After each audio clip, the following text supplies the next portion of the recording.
Fala pessoal, tudo bom? A gente está de volta aqui falar de um material bem bacana para vocês. Continuando, né, a nossa trilha aqui, eu fiquei um tempo parado, produzindo bastante coisa legal e aqui a gente está voltando com conteúdos exclusivos aí e iniciando nossa jornada falando sobre arquitetura. Eu vou passar por várias arquiteturas, vários padrões, utilizando modelos ou padrões da Microsoft Azure, tá pessoal?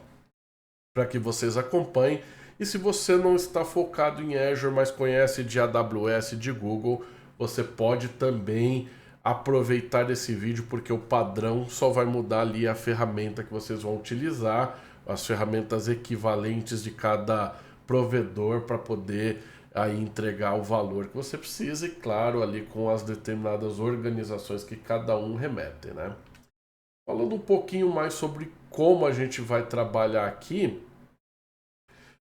e explicando melhor qual o conceito, por que a gente começa por isso, a gente vem muito em designar o de trazer que a importância da arquitetura de dados, né, para a organização, de controlar melhor a entrada dos dados, a saída, a preparação dos dados para diversas arquiteturas de Big Data, Machine Learning, IoT, própria governança, é trazer ali, além de padrões, a melhoria dos processos e como vocês conseguem aí traduzi-los em efetividade para a empresa, né?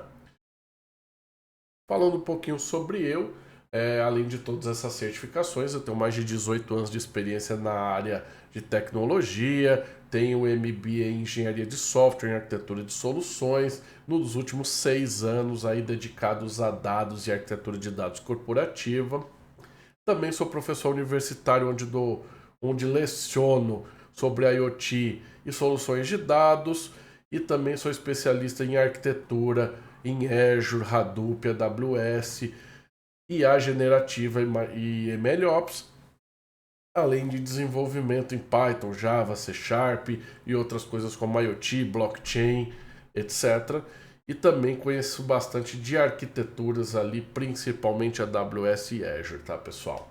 Para nós falarmos um pouquinho, esse é o roadmap. Hoje a gente vai começar com a arquitetura Lambda, mas nós temos aqui a arquitetura Kappa, Data Warehouse, Data Lake, Cloud híbrida, Machine Learning, entre outras que a gente vai estar desenvolvendo durante as nossas sessões. A primeira hoje é sobre arquitetura Lambda e falando um pouquinho sobre Lambda Architecture, a gente tem aqui o nosso padrão utilizado para grandes processos de dados, né, para grande quantidade de dados, combinando o processamento em tempo real com processamentos batch para fornecer uma visão completa.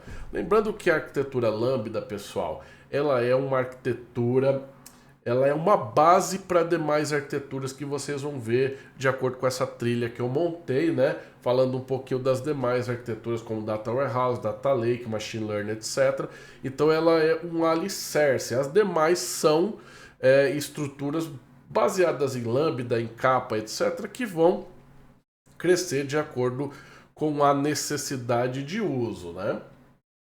E ela combina, como eu já falei, processamento em tempo real com processamento de dados ali, uma visão compreensiva, utilizando como exemplo um Azure Stream Analytics para processamento de dados em tempo real e um Data Lake Storage para esse armazenamento de dados brutos.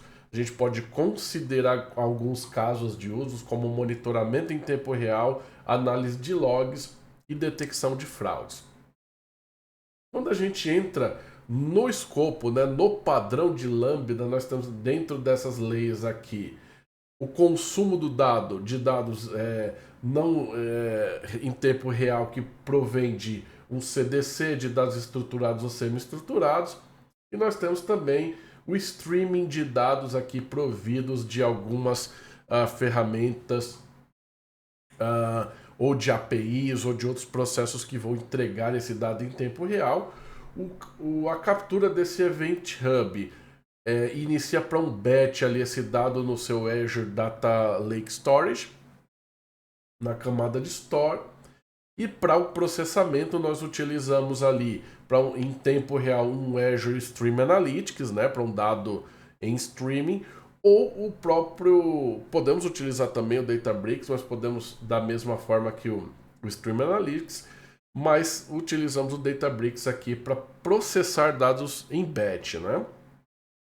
Coloquei aqui na camada de serviço, não um server, um Azure Synapse que vai consumir esses dados e transformá-los para uma camada de visualização, e a própria camada de visualização aqui com Power BI.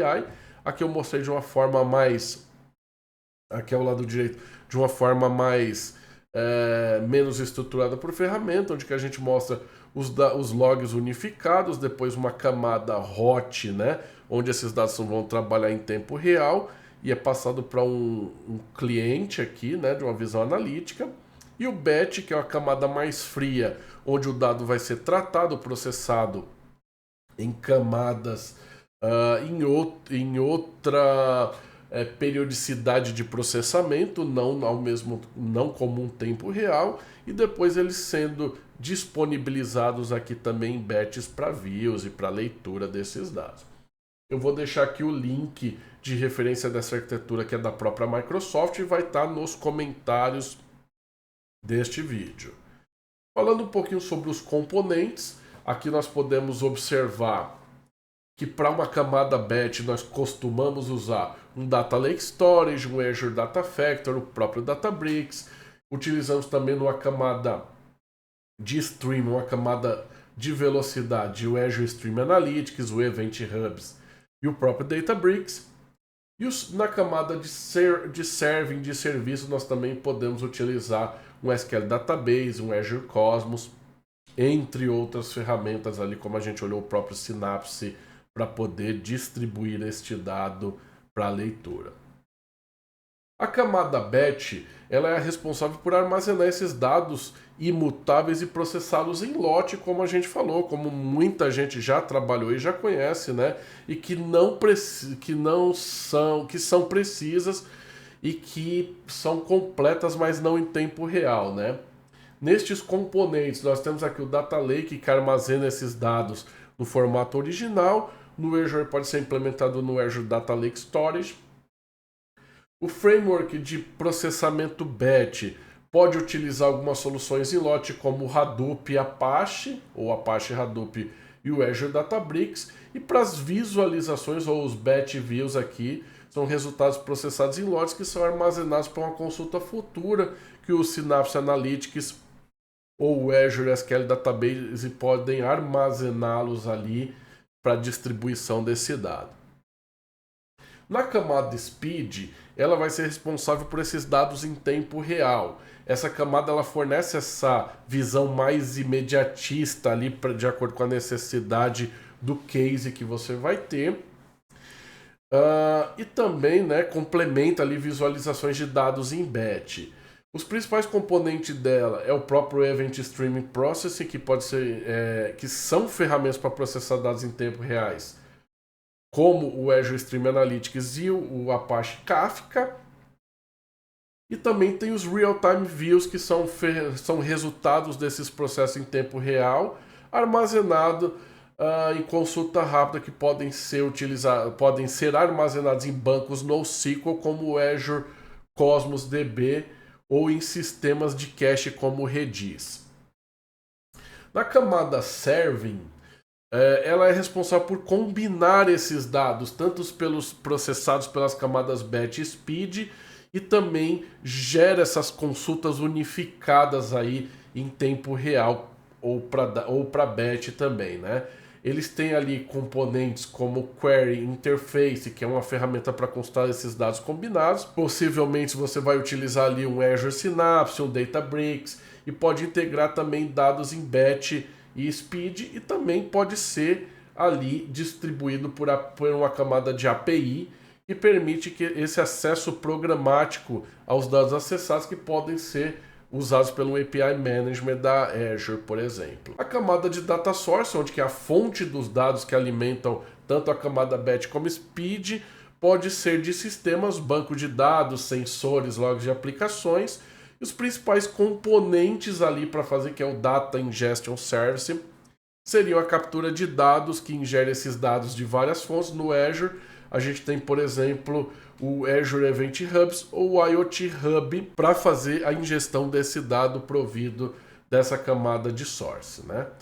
E na camada de storage nós temos ali, entre outros, né, os Raw Data Storage, que comumente são utilizados dentro do Azure Data Lake Storage, e também temos os dados processados ali, armazenados, onde que podem ser lidos por um Azure Synapse Analytics, SQL Database, Cosmos DB e outros bancos de dados. Quando a gente fala do processamento e orquestração deles, os principais componentes, né, por exemplo, o workflow de orquestração, são ferramentas que garantem ali a estrutura dos processos de acordo com a jornada desde o recebimento do dado até a disponibilização. E nele a gente pode utilizar ferramentas como o Azure Data Factory ou o Apache Airflow. E a engenharia de processamento desses dados também pode ser utilizado o Apache Spark, utilizado no Databricks, ou o Apache Flink,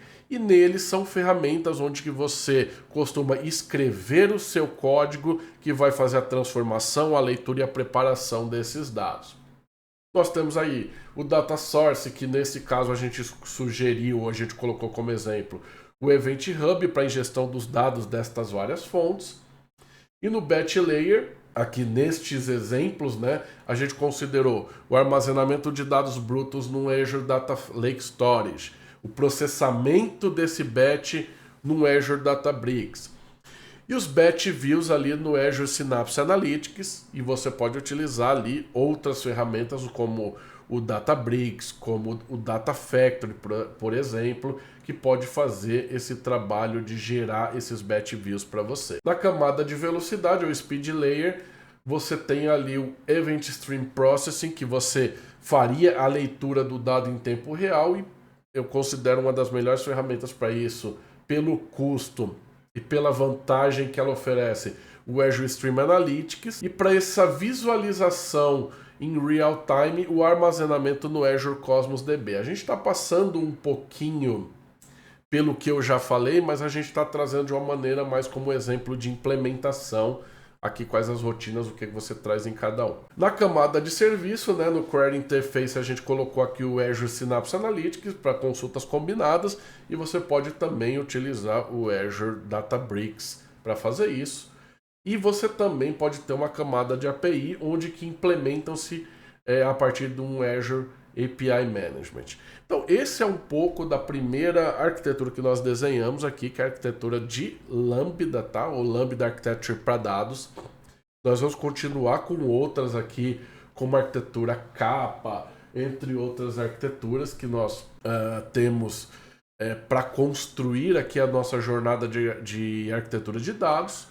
Agradeço aqui vocês, pessoal, e deixo aqui os meus canais para vocês nos seguirem no Instagram, no TikTok, no @EronCavalcante_tech, aqui no próprio YouTube, no Eron Cavalcante, no meu portal eroncavalcante.com e no podcast pelo Spotify, Amazon Music e outras plataformas. No Eron Cavalcante você vai encontrar este e outros conteúdos que a gente vai trazer para você semanalmente. Agradeço. Se você tiver alguma dúvida, pode nos procurar, deixa seus comentários aí que eu vou responder e vou te ajudar a se tornar um grande profissional na área de dados. Até a próxima, pessoal!